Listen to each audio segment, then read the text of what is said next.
Our reading today is from Ephesians chapter 5, 21 to chapter 6, verse 9. Wives, be subject to your husbands as to the Lord. For the husband is the head of the wife, just as Christ is the head of the church, his body, and is himself its Savior. Just as the church is subject to Christ, so also wives ought to be in everything to their husbands. Husbands, love your wives, just as Christ loved the church and gave himself up for her in order to make her holy by cleansing her with the washing of water by the word, so as to present the church to himself in splendor, without a spot or wrinkle or anything of the kind, so that she may be holy and without blemish. In the same way, husbands should love their wives as their own bodies. He who loves his wife loves himself. For no one ever hates his own flesh, but he nourishes and tenderly cares for it, just as Christ does for the church, because we are members of his body. For this reason, a man will leave his father and mother and be joined to his wife, and the two will become one flesh. This is a great mystery, but I am speaking about Christ and the church. Each of you, however, should love his wife as himself, and a wife should respect her husband. Children, obey your parents in the Lord, for this is right. Honor your father and mother. This is the first commandment with a purpose, so that it may be well with you and you may live long on the earth. And fathers, do not provoke your children to anger, but bring them up in the discipline and instruction of the Lord. Slaves, obey your earthly masters with respect and trembling, in singleness of heart, as you obey Christ, not with a slavery performed merely for looks, to please people, but as slaves of Christ, doing the will of God from the soul. Render service with enthusiasm, as for the Lord and not for humans, knowing that whatever good we do, we will receive the same again from the Lord, whether we are enslaved or free. And masters, do the same to them. Stop threatening them, for you know that both of you have the same Lord in heaven, and with him there is no partiality. You know, I was a child of the 70s, and I remember one of the earliest memories that I have in a conversation with my mother was helping her to do the dishes. We didn't have a dishwasher. I was the dishwasher, and it was one of those days where I was washing and she was drying. I think I was probably 4 or 5 years old, and those were very special times to me because we had conversations like I learned that Sean Connery was the greatest James Bond, very important things like that. But I remember at one of the conversations that we were doing the dishes, she was telling me that women should have the same rights as men. And she started talking about how that was about to happen. She wasn't talking about it as if it was actually in the present tense. And I remember thinking that it obviously had an impact on me because I remember it to this day, saying that the women deserve the same rights as men, and someday they'll do this. My mom was at this time, she was, I think they would call it a homemaker at this time. She did not have a job. My father had the job. He worked at a meatpacking plant, and so she spent most of the time with us at home. And I remember feeling a little bit, confused by that because my mom was an incredibly strong woman, incredibly strong person. And she was always the one that taught me about seeing people for who they were, about empathy, about just caring for other people. And to have her talk about that she was not in the same power as somebody else, that just seemed very odd to me. Eventually, what would happen is many people know my childhood. It wasn't the rosiest of childhoods. My father was a good person, but he had his demons, many demons. And one of those demons was alcoholism. And when he had alcoholism, when he drank, he became pretty violent to us kids. And it was my mother that risked pretty much everything to make sure that never happened to us. She was the one that called for divorce in a time when A lot of women just didn't call for divorce. It's so surprising to me that I'm having this conversation now about my lifetime, because it seems like this is something that should have been taken care of so long ago. But in the 70s, in a small town, a divorced woman was looked at differently than other people. And she took that risk to be looked at and judged by strangers at the grocery store. Not only that, but she was unemployed, but sticking up for her children was her priority. And so with me, that showed great strength. We feared my father a lot. And so to have her kind of tame that demon in our lives, I remember feeling quite relieved by that. She had to learn how to get back into the job. She hadn't worked in years. We started out on food stamps. We were the people that got the free turkey, like what we do. We were the receivers of that when I was a kid. All of our clothes came from the thrift stores. But she persevered, and she continued to work. She continued to work up the ladder of things and got better jobs. And she basically sacrificed everything, all of her time and everything that she was, just to make sure that we had a home that was safe. And she, by doing that, she gave me another view of what a parent should be. My father showed me some signs of what I never wanted to be. My mother, though, showed me everything that I wanted to be. Strong. We were in a small town. There was only one race in this small town. But she introduced me to other ethnicities, other cultures, and just told me to be open-minded, except when it came to James Bond. She still said that Sean Connery was better than Roger Moore. But, this is, I say this because I think about, that one of my heroes in my life growing up as a small child was my mother. And it gave me an outlook of women, genders, just basically you were a good person or you weren't a good person. My mother was a wonderful person. And then when you read something like this from Paul, telling people that they need to submit and all this, it's really shocking when you think about how this just does not compute. And I think about, like, if my mother were someone that submitted, my life could have been completely different, completely changed. But I have to look at things in Paul's perspective. I also have to look at things in the first century. I also have to look at ways that Paul may have been misunderstood. Sometimes we read things and we get offended pretty quickly. And some of the verbiage on this, yeah, you do.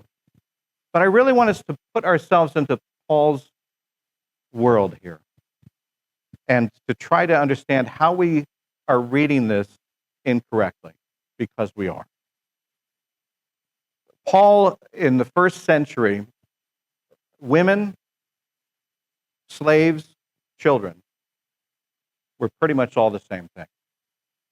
They were considered property. They were considered slaves. A parent could do whatever they wanted to their child, anytime, including selling that child into slavery.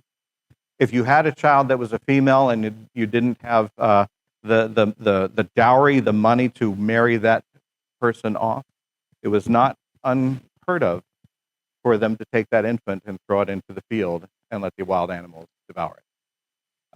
That was the culture of the time. And in Rome, it was completely legal. There's no problem with that. You could sell your kids into slavery. You could make them slavery. Basically, they were insignificant beings until they reached a certain age, if they reached that age at all. The life expectancy of a child was not great at that time. And so this was something that was not, you did not address children. You did not talk to children. You just ordered children and either married them off or got rid of them or put them into slavery. That was what it was. The same was for women. Women were considered property of their husbands. You would often hear If I approached a woman on the street, I would say, "Who do you belong to?" And the male could do whatever they wanted to the woman. And I mean whatever they wanted to the woman. It was not unheard of for women to be abused. It was not unheard of women to be divorced. Men would divorce their women. They would take that dowry that was promised to them by the woman's family, create a little bit of income for them, and then just leave the woman. And a woman single at the time was unheard of. People looked at women very skeptically if they were single. It would be, who do you belong to? And if you do not belong to anybody, what's wrong with you? Why are you somebody? And women did not have the advantage of being able to divorce their husbands. Husbands were the only people that could divorce the women. And so I could just discard you, and your life pretty much would be ruined by that. And many of those women, in order to survive, did have to go into poverty, begging, prostitution, all in the whim of a husband taking advantage of somebody. Slavery was the exact same. There was no ethnicity to slavery. Slavery was not a color thing like what our history shows us in America. It was more about people became slaves by being overtaken by war, or not being able to pay a debt, or being sold by their parents, or submitting because they could not afford anything else. And the slave owner could do anything to the slave. We talked last week about sex trafficking and human trafficking. Those were slaves, and that was something that was just commonly done. Rome, this was okay. All of this, what I'm telling you, was totally fine. This is the world that Jesus enters. And Jesus does something so bizarre because we always talk about the disciples shooing away children, and Jesus saying, "Let the children come to me." Just that statement would have thrown people off their feet because he was actually speaking to a child. Why would you do that? But he does. And this is the world that Paul is entering, and he's trying to develop in the first century a completely new way of thinking. Completely new way. I've mentioned this since we've started this letter of Ephesians, that Paul was bringing together men and women in worship, something that was not done. Women were usually not even allowed into the worship that a man was going to worship. They had to stand outside. He was bringing together slaves and free, rich and poor, and Judeans and Gentiles. This was just not done. And Rome, they had to do it in secret because Rome did not want anybody gathering of any kind. If you were to gather together in any kind of fashion, you better be talking about trade or something like that. But if you're gathering, even if it's the three of you having a conversation, we're going to break that up because we don't like the fact that you're being organized. And so they not only were being meeting in secret, they had to because of the mix of people that they were putting together. Astonishingly unheard of and punishable by law. That's why Paul is in prison right now writing this letter, because he had the audacity to put people of different groupings together. Now, you look at this letter and you think, man, wives, obey your husband. Slaves, obey your masters. Children, obey your parents. It really seems something that is not what Jesus did when he walked the earth. And so a lot of people, they look at this in face value and they think, oh, Paul, he was a jerk. He was a moron. He was closed-minded. And a lot of, if you're on the left side, you look at this and you hate Paul. If you're on the right side, you look at this and you say, see, you're supposed to be obeying me. And we've got it wrong. We've got it all wrong. First off, I want to stand up for Paul just a little bit here, because I want us to look at his actions. His actions speak louder than words. And his actions were incredibly risky at this time. For instance, let's take a look at women. Here we have Lydia. Lydia was actually the first recorded European convert to Christianity.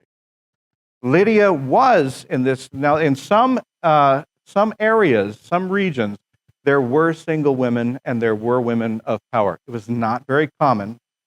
Some of them were looked at pretty strange. and in the social circles of Paul's day, they weren't really there. But in Philippi, Lydia was somebody that was in the trade of, she made purple dye. I know you say, why? Well, why would you do that? Purple dye was incredibly rare. It came from an actual kind of fish. You had to hunt this fish, you had to cut it open, you had to make this dye out of it. If you look it online, it's a bizarre thing. That's why royalty was always wearing the purple, because they were the only ones that could afford it. Lydia sold that stuff, and she made that stuff.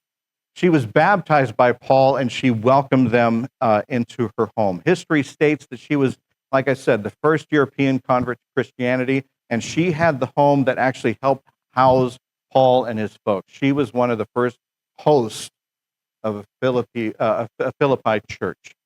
And so this was not something that, if Paul hated women, when you walked into a person's house, they were in charge. They were the host. They were the person that, even when it came to communion, it would be them that would be possibly preparing it and even serving it. And so this is extraordinary that Paul even acknowledges in Acts Lydia. And then we also have Junia. Junia, we think, was married to Andronicus. And Paul mentions them in his letter to Romans, telling the people to say hello and to acknowledge them, saying that he shared a prison cell with these guys and that they were Christian way before he ever was. Now, what's extraordinary about this is that if you ever read ancient text, it would have read completely different, because he would have acknowledged the male in this, but he would never have acknowledged the female. Look through your history of the Bible and see how many times a woman is even named. They didn't have any rights. They weren't considered, their testimony would not be taken seriously. And here Paul is taking a male and a woman, and he's putting them on equal ground. And he's saying that they are prominent, and these among the apostles. They were Christians before him. You did not address a letter this way before. You would say, Andronicus and some other person, or Andronicus and a woman, or Andronicus and his wife. But Paul is doing something extraordinary. By doing this, he's in a male world, and just by this one paragraph here, he is bringing them up to equal ground. And this was something that people would have noticed in a letter. Why is he mentioning the woman? She's right there. Then we have Phoebe. Now, Phoebe, the letter of Romans is one of the most important letters that Paul ever wrote. There is studies and studies over an abundance about it. And what Paul did is that he was in prison. He sent people to go and read this letter. Now, that seems like just a mail carrier, but in Paul's time, it wasn't. If you were given that letter, you were given the responsibility to go to each one of those churches to read and then illustrate and decipher. You were the minister. And Paul calls her the minister. He calls her the deacon. He puts her in charge. So when Phoebe arrived at your church, she was the pastor. We still have a hard time. My wife was a pastor. And boy, did she still has struggled with people being female pastors. It's 2026. 2,000 years ago, there one is right there. And it's been assigned by Paul. Paul, male world, female. He sees no difference. There is no difference in this. He is giving her the charge of going and preaching one of the most important letters he has ever written to all of the churches. That's what she did. She'd travel and she would preach this. Now, I don't know about you, but just the actions of that, just those little examples of that, shows just how many people would see Paul as a radical progressive. They would see him as I don't want to go political, but they would see him as in our terms, a radical liberal, because he had the audacity to put people on equal ground. And that's not tradition, it's not culture, and in some cases, it's not even permissible by law. And this is what Paul is doing. By his very actions, he's doing. Slavery. He has a letter we call, in Paul's letters, there's a letter that is just written to a slave's master. The slave has escaped his master, has ran over 900 miles away, and finds himself in prison with Paul. Paul sends him back to the master with the condition. Paul is saying, this is not a slave. You should not be treating this person like this. This is a person that I have adopted as a son. This is an equal of mine. This is someone I've shared a cell with, that I see as family. And he even says, if he has stolen anything from you, send the bill to me. I will cover any of his costs. But I'm imploring you to free this man and to allow him to live in your home as an equal. So here we have the slave world, and Paul is equaling the playing field again. Again, this letter could get somebody killed. This letter could get somebody imprisoned, right? Because they would have been seen as an anarchist, a troublemaker, trying to free a slave that has no right to be slave, to try to free a runaway slave. Oh man, he should have been killed on his way. But Paul is saying, welcome him as not only a brother, but welcome him as my son. Now, that says something about the parenting, too, because what Paul is saying is that I respect my children. I love my children. I stand up for my children. In a world where children were not thought of as that way, this loving stuff that we do with our kids, you ever hug your kid? Oh, you would have been just thought as a weirdo back then. And Paul is saying, not only do I want you to free the slave, I want you to treat him as my child, which means child of God.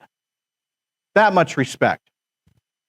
And I'll cover whatever he has done, whatever cost, whatever it takes. I will set his debt. I will pay it. I will sacrifice anything just to make you treat this person with respect. Now, those are the actions of Paul. Throughout the history of Paul's letters, throughout the history of time, Paul has evened that field.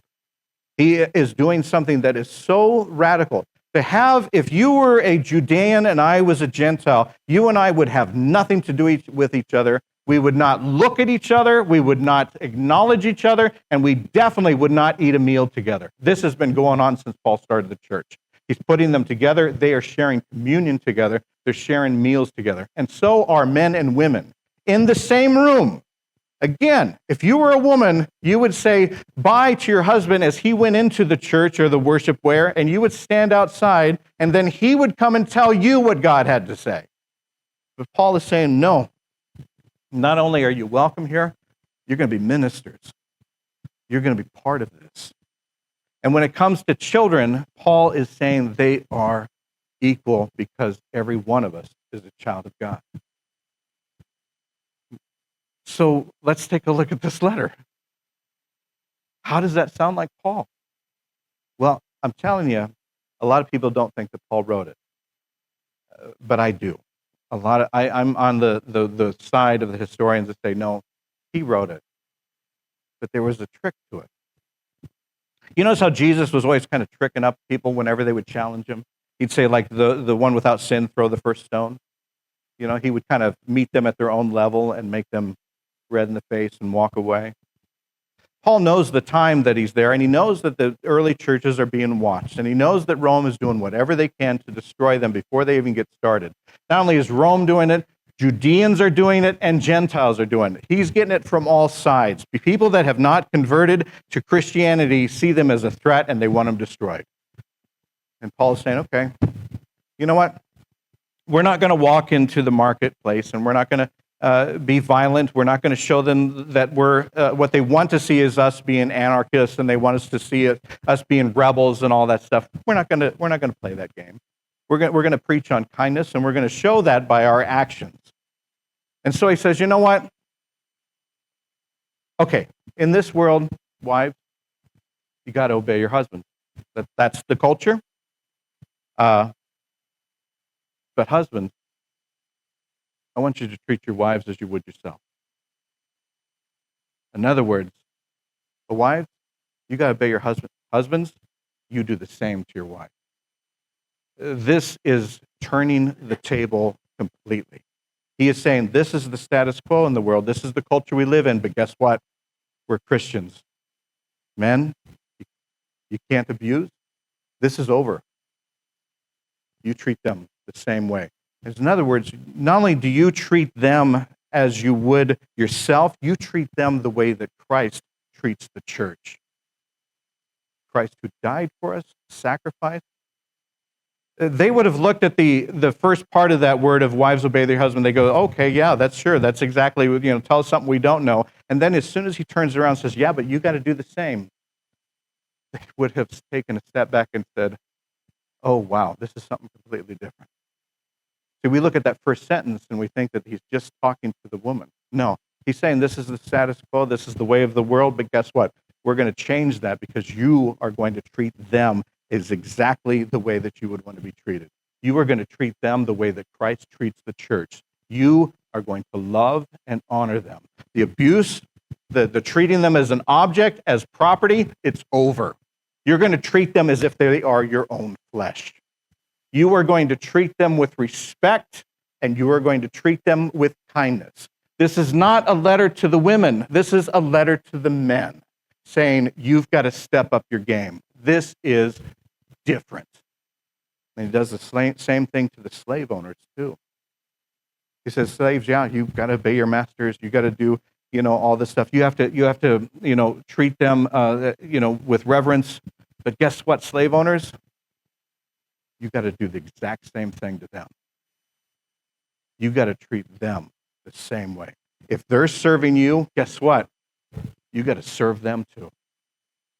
You've got to be a person that knows that whether they are slave or free, they are loved by God. And God, he says, has no indifference. In other words, that person that you've been abusing, they're loved by God. And you better step up your game. You better do the same as them. Children, the very fact that he's even acknowledging children in this letter is radical. He would have been the left-wing nut because of his progressiveness in this. But he is saying, children, obey your parents. And fathers, you honor your children. They are not property. They are not somebody that you can just sell off. They are not something that you can get rid of. They are not an object. They are a child of God. Paul, by this letter, is telling the whole church that we are in something completely new here. Yeah, this is the way that the world tells us that we're supposed to be. But we're not. We're not. We are subject to one another. We serve one another out of the honor of Christ. One another. Paul is saying that you have lived in a world like this. Christ calls us to live in a world like this. Whatever they tell the women to do, men, you better do the same thing. Whatever you tell the slave to do, masters, you better do the same thing. Children, parents, all of these separations of power, they do not exist anymore. We are equal. We are equal. That's why this letter is so radical and so spellbinding. And sadly, we have gotten it wrong. We have looked at this as permission to be chauvinist, mean to kids. We've used it in the Civil War to promote slavery. It's not what Paul was talking about at all. He was not addressing that. He was addressing the change. Paul would have loved my mother. He would have said, this strong woman that had the guts to stand up for her children, that would not be a slave to somebody else, that took the risk to be who she was, to save her family and to save their future, Paul would have loved her. And he would have said, that's exactly what I've been praying for. Would you pray with me? Gracious and loving God, help us to acknowledge our differences. Help us to celebrate what makes us unique. But help us to also see, when it comes to your love, we are equal. And that means that we deserve to be treated with kindness, respect, and dignity. And we are called to treat others the exact same way. We are called to treat each other the way that we would want to be treated. Help us to continue to be those visionaries, to show the world that there's a different way, by equality and by love. In Jesus' name, Lord, we pray. Amen.